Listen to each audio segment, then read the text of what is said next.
This is Dr. Purpose from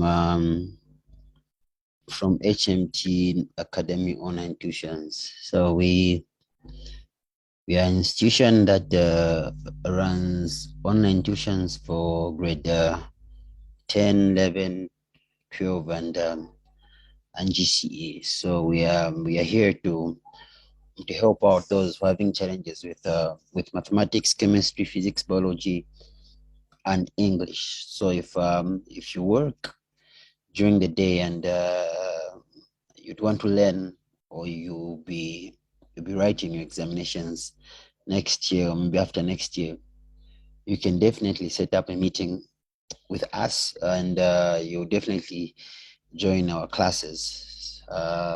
If there's any inquiry about how we run our classes, you can simply send us a text on our page, or maybe on the number that's on the page. You can also send us a message on WhatsApp.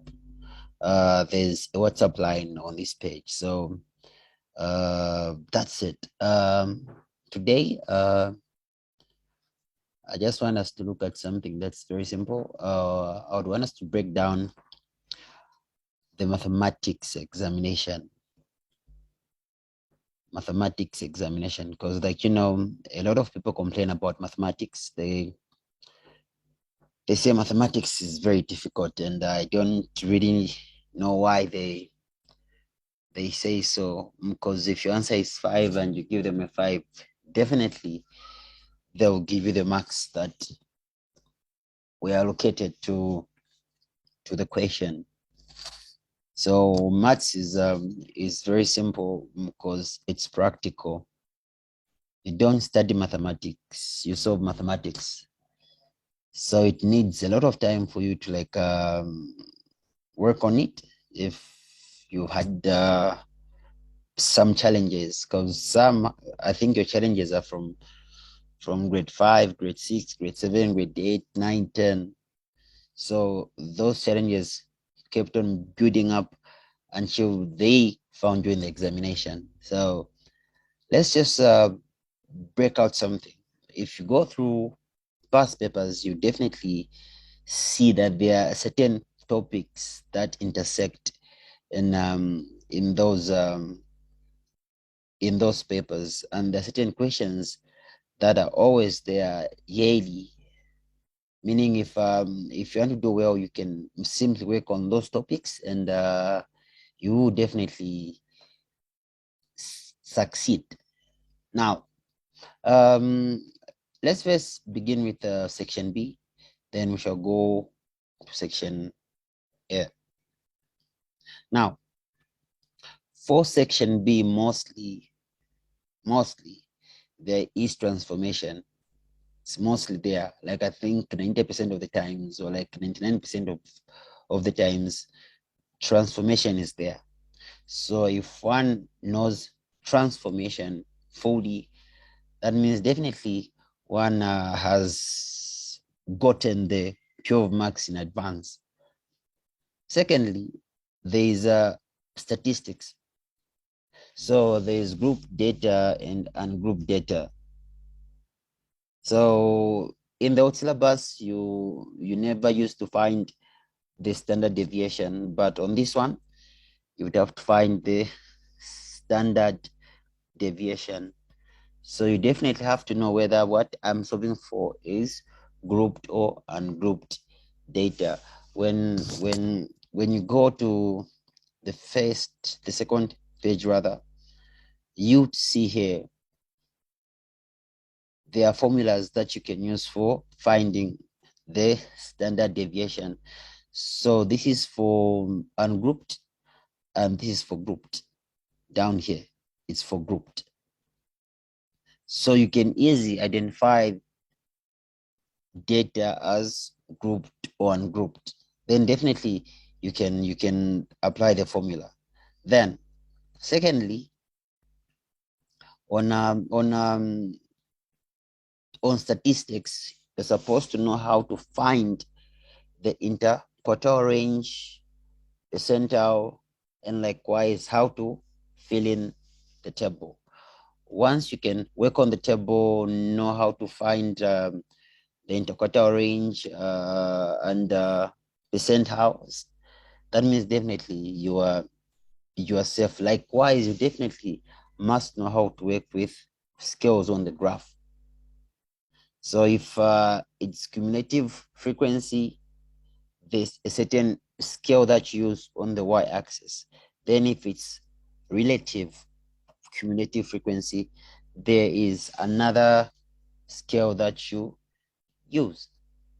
You must identify whether you are working with cumulative frequency or relative cumulative frequency. Next, we have quadratic functions or graphs of polynomial. So when you look at these, way back they never used to be plotted, but nowadays, of late, this is already plotted for you. Then you can work on finding equations. So when you have, like, let's say 2 marks, that means most likely you need 2 answers. If you have 3 marks, most likely you'd need 3 answers. You are supposed to know how to find the gradient of a tangent at a point. You're supposed to know how to find area in a given region. So they will give you a dimension that you follow for finding area. Next, B is calculus, and it's mostly combined with polynomial nowadays. Next is trigonometry. So one has to really know how to find distance using the sine rule, the cosine rule, and you'd have to know how to find you're supposed to know how to find angles if you've been given all the sides, and you're supposed to know how to find area of the triangle. You're supposed to know how to find the shortest distance, which is the height. And you're supposed to know how to solve these equations. These equations, you're supposed to know the 4 quadrants and how they work. That's from 0 up to 90. It's all from 90 up to 180. It's sine. From 180 up to 270. It's done. And from 270 up to 360 is it's cosine. So you're supposed to know that. Next, linear programming. So you're supposed to know how to come up with equations, then change them into inequalities, and know how to plot them, know how to shade the unwanted region and the wanted region. And you're supposed to also know the maximum and the minimum, how you find them, which is mostly found at the vertices of the wanted region or the solution set. Next, mensuration is not always there. They might mix it with probability, maybe with earth geometry, but for this one, it's not always there.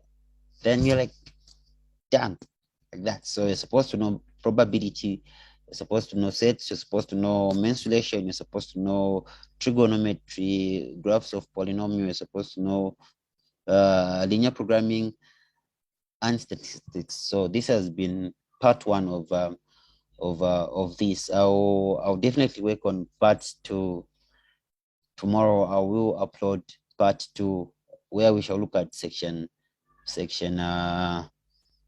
A of maths paper 2. So this has been Dr. Purpose. Like I said, if you have any inquiries, you can simply